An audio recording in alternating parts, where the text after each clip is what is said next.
From Studio A in Texas, USA, welcome to In Wheel Time, the award-winning all things automotive car talk show. Coming up on today's 2-hour show, we talk about all things Bronco. This week was the debut of the all-new retro-looking Bronco. It's pretty cool. We've got the scoop. Inside our new car showroom today, Chevy Silverado and the Ram Rebel Diesel. We'll give you an in-depth review of each. We've got this week's automotive news and our weekly Ram Tracks and Jeep Trails features. Conrad has his Conrad's Car Clinic. And we also have a few surprises for you as well. All that and more just ahead on today's 2-hour In Wheel Time car show for Saturday, July 18th, 2020. Howdy. Along with Mike out of this world, Mars, King Conrad DeLong, Don Armstrong here. So glad that you could join us today. And I have to tell you a little story before we actually get going at the show this morning. And that is that Mr. Mars has acquired a whole array. A whole video array here that we've been working, they've been working on for 2 hours to get ready. Well, guess what? We're using the old cameras. We're using everything old. So hopefully we'll be able to. We need to go. I forgot to bring a grandchild with me to show us how to make it all work. Well, there's that element that we're missing. And Yes. We'll talk about that later. But anyway, welcome to the show, everybody. As I mentioned to you, it's Bronco Day because Ford Motor Company debuted the all-new Bronco, and I really like the way that they went about it. Yes. The whole social media thing. Then they also did it in commercials as well on broadcast television on the Disney Building platform. the buzz. Building the buzz. And, boy, I'll tell you what, that buzz started building before, and then on Monday night was the big debut, and Tuesday, Wednesday, Thursday, and it just keeps multiplying because all of the riders now are all into it. And we thought we'd start this morning talking about a little bit about Bronco history. And so we've reached out to a fellow by the name of Todd Zerker, and Todd is on the line with us right now. Todd, good morning. Good morning. So glad that you could join us. He's joining us from Phoenix, Arizona. And Todd has a book called Ford Bronco, A History of Ford's Legendary 4x4. And it really is legendary. And, you know, like most manufacturers, Todd, kind of felt like they abandoned us all, but they also changed the Bronco from its original beginnings and then turned it into a truck platform and not its own platform. And it just kind of lost its appeal. And then, of course, O.J. Simpson kind of ruined it for everybody. And then it had this stigma about it. But Ford has gone back to the original Bronco, and that's what your book is all about. So why, instead of me telling us about it, why don't you tell us about it? Yeah, so my book unfortunately came out a couple years ago, so it doesn't have any of the 2021 stuff in it, but it does cover the 5 previous generations, starting with the early Bronco that came out back in 1966. And, Ford back in the early 60s knew that the SUV market was going to start growing.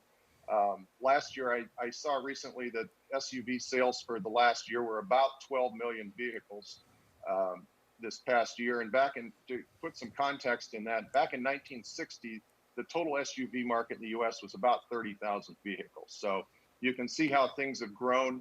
The Ford built Jeeps in the Army for the Army back in World War II. Right. And those surplus Jeeps came back to the States, and ex-GIs bought them, other people bought them, started recreating with them, using for hunting, fishing, exploring, snowplow vehicles, and so on. And so people really started to get into the not the Broncos yet, but the Jeeps, and then later the Scouts.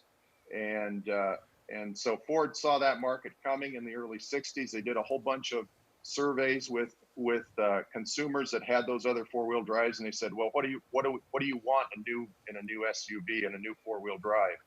And so people said, well, the GIs were getting to be in their 30s and 40s by then. They wanted a little more comfort, and so they wanted roll-up things that we take for granted today, like maybe roll-up windows and doors and windshield wipers, and maybe even a radio and a heater would be nice. And something the interstate highway system was being built. So they said, well, let's maybe something that could go faster than 45 or 50 miles an hour. And so Ford took all that together and came out with the Bronco in August 11th of 1965. And it was also an immediate hit.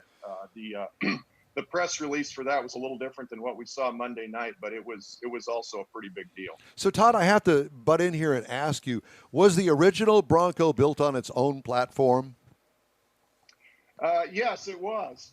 although people don't realize that they did dip into the Ford parts bin for a lot of the parts. You can see elements of the Ford pickups in the body sides, on the fender openings, rear fender openings. The front seats were from a Mustang. The engine was from the Ford Econoline. So it's very unique own frame and chassis, but they did reuse a lot of Ford parts from their existing vehicles to put it all together. How long was that first model? How long did that last? That lasted from 1966 to 1977. So it had a long run. Yeah. And yeah. that's really, in my view, the iconic Bronco. Was the original, Yes. what I call the short wheelbase, the small truck, which, if I kind of read the history correctly, Ford really did take a pretty good look at the International Scout as they developed the Bronco, because the Scout was out 5 years earlier. What did it come out in 01? Yeah. In 61?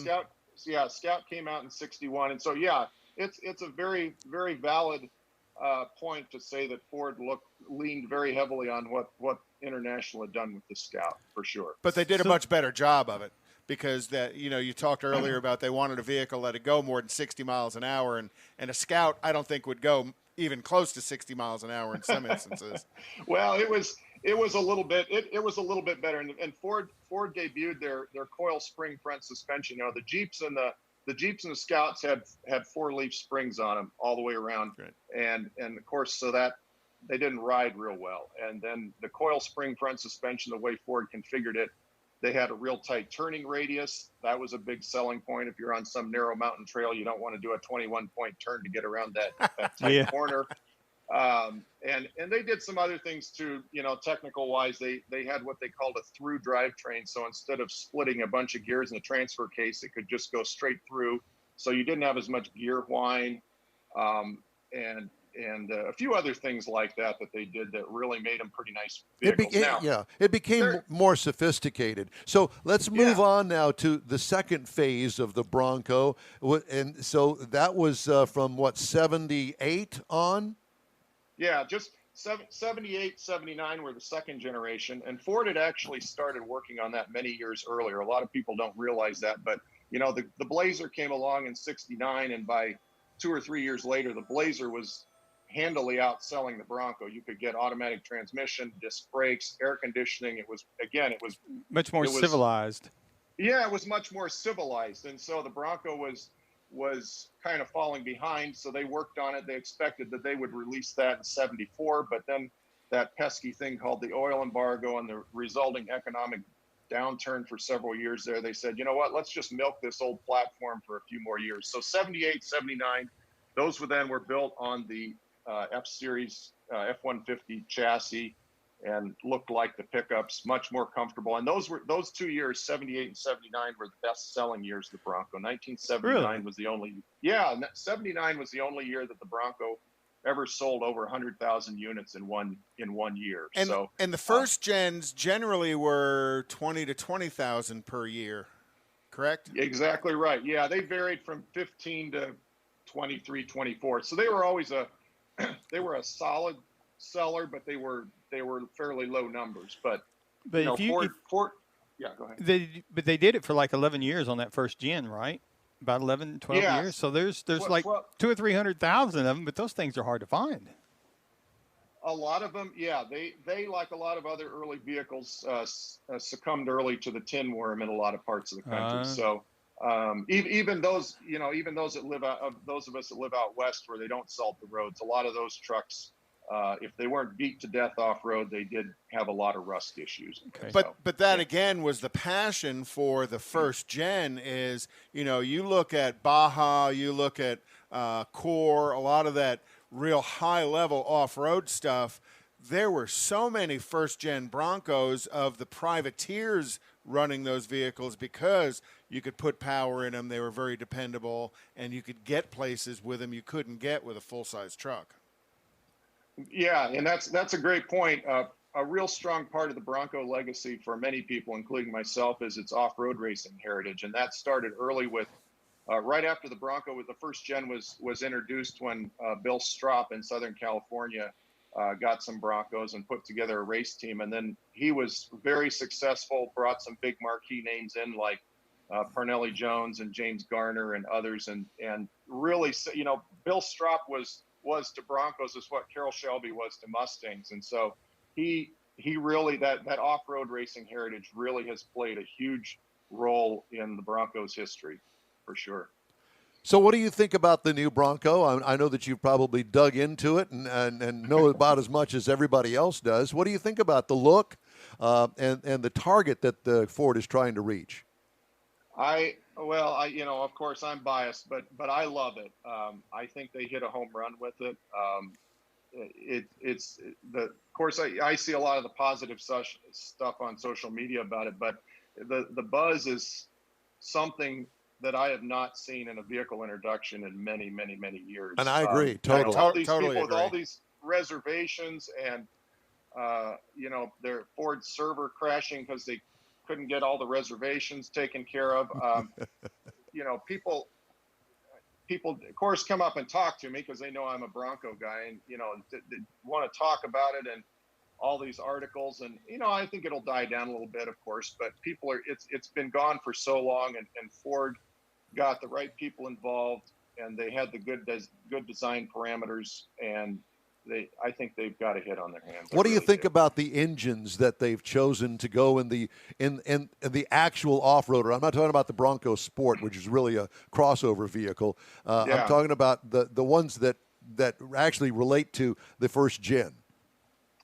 I think they'll be okay. There's always the naysayers that, it doesn't have a 5-liter, it doesn't have a V8, and it doesn't have a solid front axle in it. But being a history guy, I always like to look back and say, hey guys, let's look at comparison here of what we're getting with the 2.7, the EcoBoost, whether it's a 4-cylinder or the V6. Look back to when we were driving our early Broncos, the first generation trucks. Those things were so smogged down in the 70s that the V8 had, I think, at its lowest point in 1975, it had a whopping 122 horsepower. and now we have a 4-cylinder. They're different horsepower and torque curves, of course, but now we have 4-cylinders that are putting out well over 200 horsepower. The V6 is well over 300 and 400 foot-pounds of torque. Maybe other than the noise, what's not to like, really? Right. I think they're going to do great. And these engines have been used on other platforms. The 2.7 has a good track record now in an F-150. They're introducing a new vehicle, but these powertrains, these engines have been in service for a long time. Right. And so they have a good track record. Yeah, the foundation of the powertrain is well proven over time. The other thing I really love is that they did bring back a visual of the Gen 1, and I love the fact that you can take the doors off and store them in the vehicle. I don't know why you would want to, but you can. Well, it's just like today, me driving over here in the sunshine, and if I wanted to take the doors off for the day and not leave them at home because it rained on the way over here and I would have got wet, but now that I'm here, I could take them off right around town all day, put them back on, and hit the highway. And have them with you. Very creative. I think the door thing in particular was a real jab at Jeep because Jeeps you can take the doors off too, but you got to leave them at home in your garage. And if you're not carrying a lot in the back of the Bronco, you put your doors back there. And like Mike said, if the rain comes up or something changes with the weather, it's like, I think I'm going to put the doors back on, and you just go around back and grab the doors and stop in at Buc-ee's and put the doors on. So Todd, I have to ask you, did you put your $100 down? I did.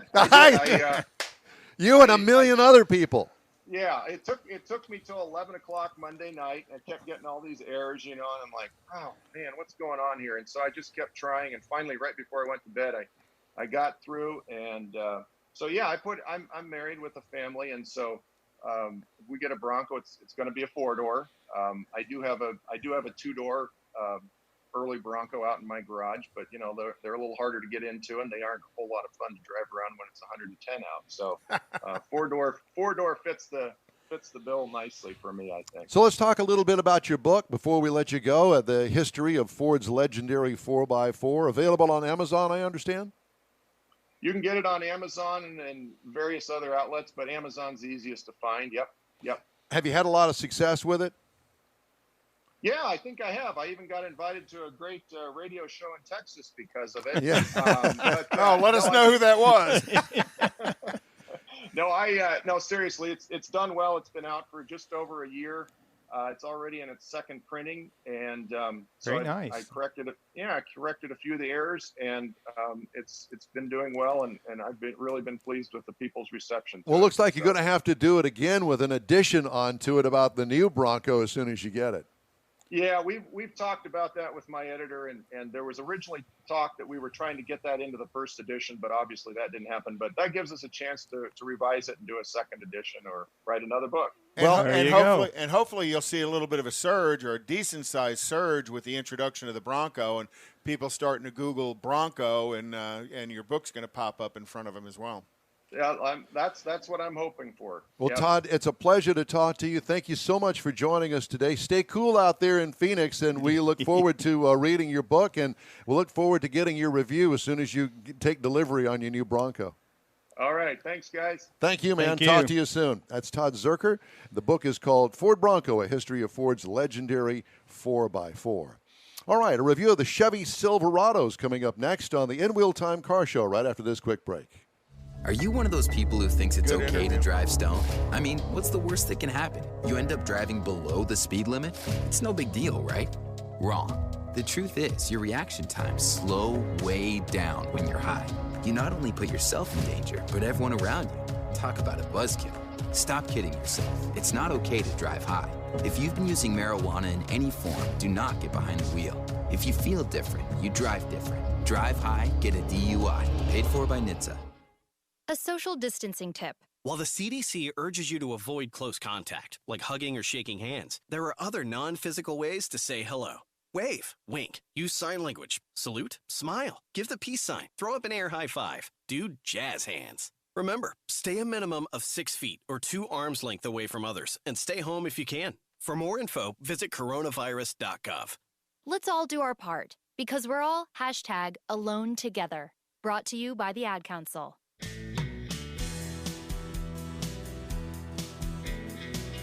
Hey, thanks so much for joining us for today's In Wheel Time Car Show.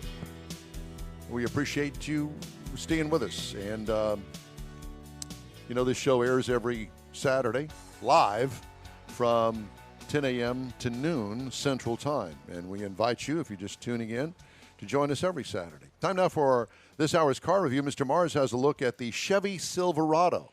Yes, I did. The 2020 Silverado Crew Cab RST two-wheel drive. A lot of the vehicles we've been getting the last year or so, four-wheel drive. I guess it's because of the cheapness of it. But anyway, the reason they've gone to two-wheel drive, I believe, is because the RST package is more of a performance package. Now, this is a full-size pickup. It comes in, you can get 3 different cab styles, got 8 different trim levels, and RST is the performance trim level. So basically the Silverado was all redone in 2019. So 2020, they've added some, tweaked a few things. They've added a bed camera. They've added some tie downs inside the bed and some different other camera views that you can get with the trailer and package. It's all kinds of options. But to look at the outside of it up front, we're going to find that the RST has the LED lighting package all the way around and on the interior. It's got a body color styling theme, so there's really not much chrome to it. And when you get into the bed area, that's where you're going to find the bed lighting. It's got 12 different tie downs on it with power outlets back there. Got a rear corner bumper step that's real popular with GM products right now. That happens to roll on some 20-inch aluminum wheels. And package it all together, and it's got a nice, big, bold look to it. The shoulder line on it's a little bit taller, and it just looks a little bit bigger. Now, you get inside of it, got leather seating on this particular model with the front are heated. Front bucket seats are heated. The rear is a 60/40 folding seat, and it's got a flat floor in the back of it, which is really nice for cargo. Has the 8-inch touchscreen that's in the dash, so that's where you're going to find your Apple CarPlay, your Android, your HD rear vision camera that's all packaged in there as part of it. And your convenience controls are all there. Your Bose premium audio sound is there. It's even got a rear power sliding glass in that you can use from that point. So it's got a lot of features right in there in that dash. All the switches are nice and big. So if you happen to be wearing gloves, that's one thing I really liked about it is you can easily do that if you're in the cold or wearing work gloves or anything like that. Now, under the hood, there are 6 engine and transmission combinations available in the Chevrolet Silverado. We had the 5.3-liter EcoDiesel or EcoTech V8, 355 horsepower at 5,600 RPM, 383 pound-feet of torque, and an 8-speed automatic transmission. There is a separate 5.3-liter that's matched to a 10-speed automatic transmission that it's the same basic engine, but it's configured differently for that transmission. Now, if you properly equip this vehicle, you can tow 13,400 pounds. Now, it will haul, this is a half-ton truck, 2,250 pounds properly equipped. You know, we're talking a ton here into a half-ton truck. A lot of them have gone that way, so you got to kind of think about that when you go to buy these things. EPA says in the city you're looking at 17 miles to the gallon. You should be looking for 23 out on the highway, combined for 19. You got? We got over 300 miles on it. We got right at 18.5 miles to the gallon. Okay.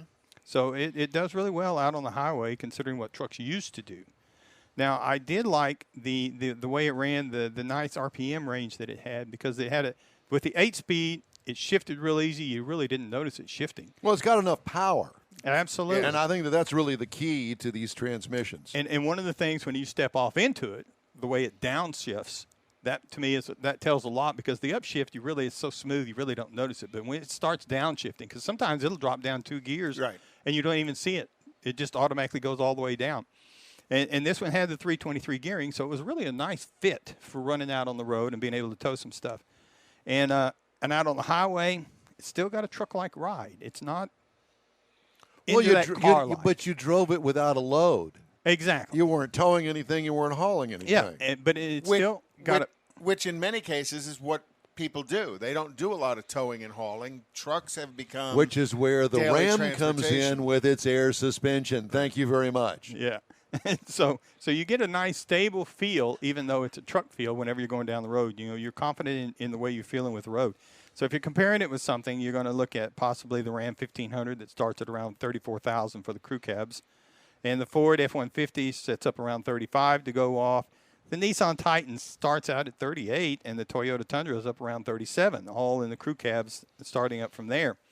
Now, the base crew cab Silverado starts at $34,800. Our base test Silverado started at $41,200 with the RST package, and optioned it up to $51,890 for the total drive out on the MSRP on this vehicle. Which really and truly, if you equip the other brands, they're all within a few thousand dollars. And then you take the $12,000 right off the top with all of the incentives. That's the way that it is. Yeah. Well, these days, absolutely. You have to look at all that. They price it up to mark it down. Pretty much, yeah. That's it. All right. Thank you, sir. Hey, the In Wheel Time Car Show streams on Facebook. It also streams on YouTube and the InWheelTime.com website. Podcasts are available on Apple Podcasts, Spotify, Stitcher Radio, iHeart Podcasts, TuneIn, Google Podcasts, Podcast Addict, and so on, so on, so on. We have the events calendar and more coming up next on the In Wheel Time Car Show right after this quick break. There's no greater pain a parent can suffer than losing a child. And yet, heat stroke deaths in hot cars are on the rise. The temperature inside a vehicle can reach deadly levels in just a few minutes. Leaving windows cracked does not help. These preventable deaths can occur even when the outside temperature is as low as 57 degrees. Never leave your baby or child in a vehicle, even for a short period. And always check the back seat before you get out of the car. Where's baby? Look before you lock. Paid for by the National Highway Traffic Safety Administration. Social distancing slows the spread of coronavirus, so we should all stay home to lower the risk for everyone. More info at coronavirus.gov. Let's all do our part, because we're all #AloneTogether. Brought to you by the Ad Council.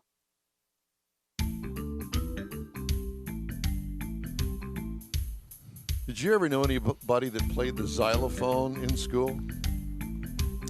If I say anything, I'll... You did! couldn't even spell it.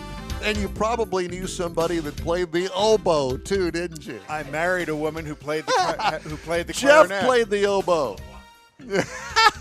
Angela played the clarinet in the OU marching band. Well, hey, I will admit that I actually played the clarinet myself, and I got out of that as quick as I could. As soon as I found out that there was a woodshop class available, boom, I was into the woodshop class. That was the end of the clarinet. Thank you. Yeah, well, there's that. All right. Thanks for joining us for today's In Wheel Time Car Show. Time now for our events calendar. This is what's going on this weekend.